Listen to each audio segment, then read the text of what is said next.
parts of the interface. I'm going to switch us back over into the single note view. This is the view where you can actually play keys. So if you were ever a piano player, you can simply tap on any of these keys. And we can listen to a note. So a single note is a single note, but if you play more than one note in combination, that's called a chord. So those two keys are part of what's called a C chord. I can add a third note if I want to.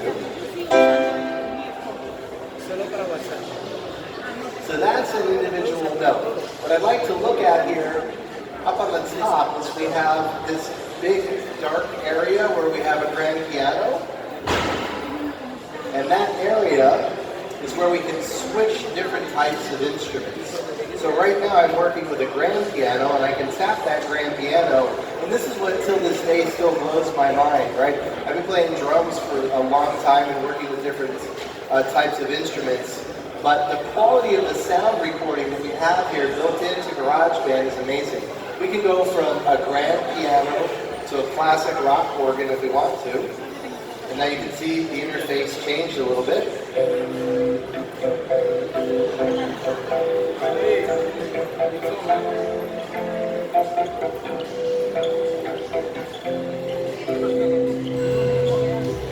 So we have some amazing high quality sounds built into the smart piano.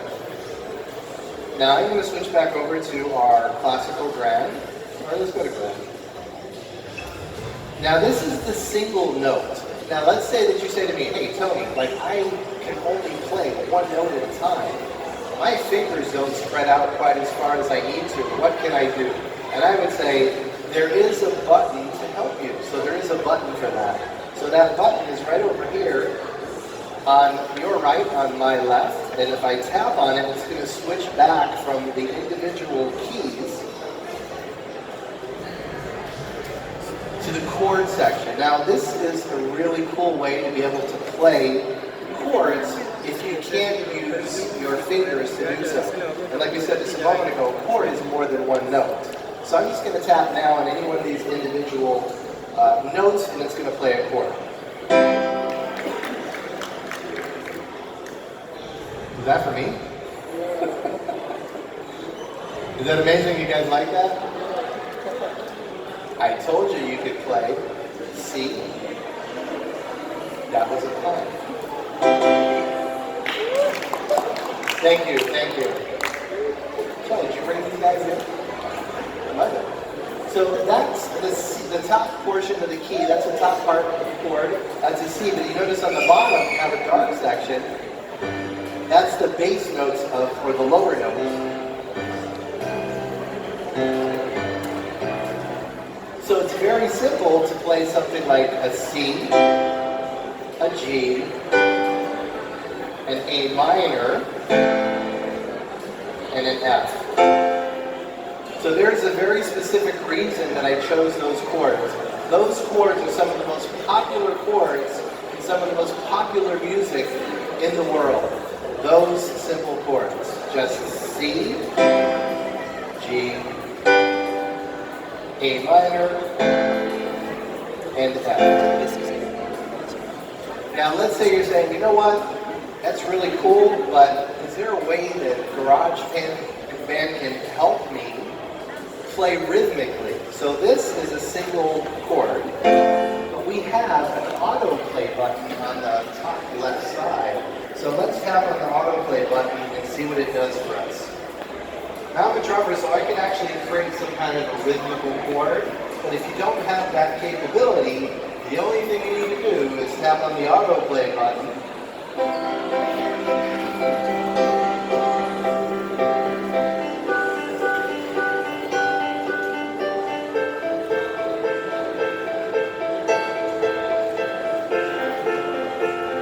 Sounds like a Journey song to me.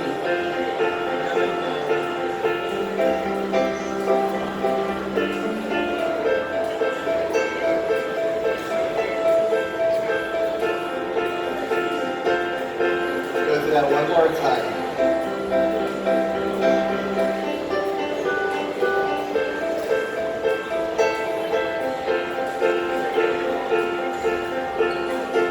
it's super simple to be able to choose those individual chords, and if you can't play them with your own fingers, you can actually use the autoplay button. So let's do a little bit of a recording, and what we're going to look at the very top is we have 8 bars. I don't know if you guys see this at the very top. We have 1, 2, 3, 4, all the way up to 8. That is 8 individual bars that we can record into. We can actually go much further, but for now we're just going to choose 8 bars. So what I'm going to do is I'm just going to record C, G minor, A, and F. And then I'm going to show you how you can take it further by having different instruments. And when we started, what I had mentioned is that even if you don't know how to play, you can do this. This is easy. So I'm going to tap the record button. Now, if everybody remembers the old school record button that has made its way today into the software and on the iPad Pro, it's that red button. Now when I tap the red button, it's going to give me a countdown. It's going to give you a 4 count, and then I'm going to, as soon as it goes to the 1, I'm going to hit, and I'm going to start recording my C. Then I'm going to switch to my G, A minor, and then F. Ready?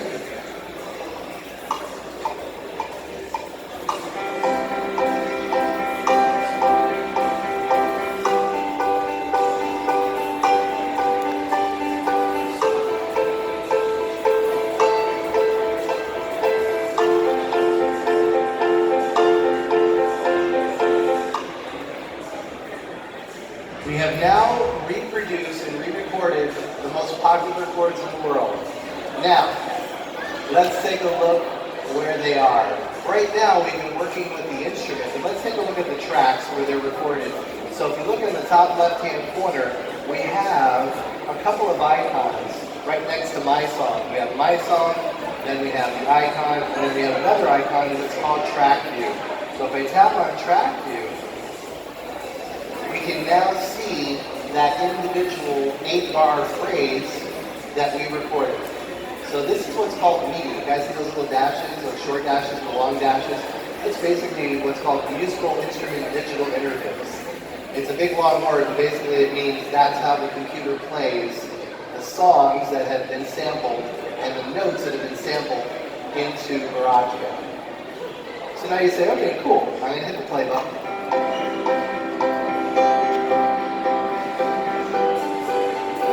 Have our song.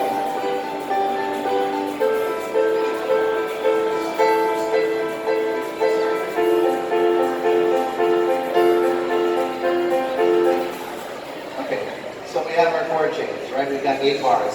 So what we can do now is we can add another instrument.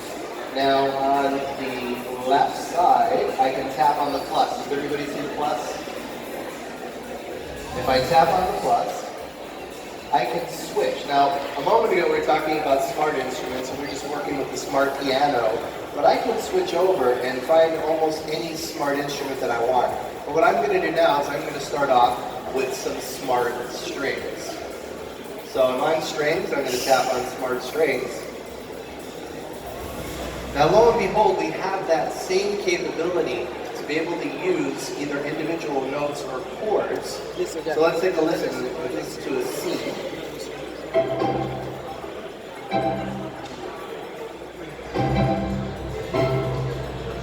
And just as before, as we had that individual note or chord divided up into high, medium, and low, we have the same thing here. I